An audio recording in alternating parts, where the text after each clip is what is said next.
এক গ্রামে নতুন এক চরিত্রের আবির্ভাব হলো। নাম তার লোডশেডিং মামা। মামার কোনো ঠিক ঠিকানা নেই, যখন তখন হাজির। খেতে বসলে টুক, গেম খেললে টুক, অনলাইন ক্লাসে টুক।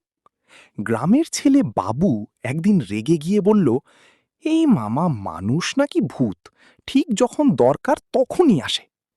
এক রাতে পুরো গ্রাম অন্ধকার, কারেন্ট নেই, সবাই বিরক্ত। কিন্তু হঠাৎ অদ্ভুত কিছু হলো।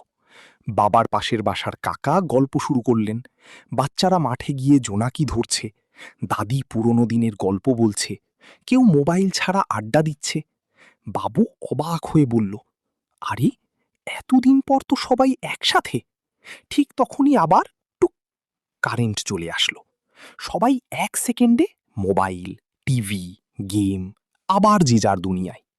বাবু চুপচাপ হেসে বলল, লোডশেডিং মামা আসলে খারাপ না, মাঝে মাঝে এসে মানুষকে মানুষ বানায়। শিক্ষা, মজার কিন্তু সত্য, সব সময় সুবিধা থাকলে আমরা সম্পর্ক হারাই, কষ্টের সময়ই মানুষ এক হয়। সুন্দর সুন্দর ভিডিও পেতে আমাদের চ্যানেলটি সাবস্ক্রাইব এবং ফলো করে রাখুন।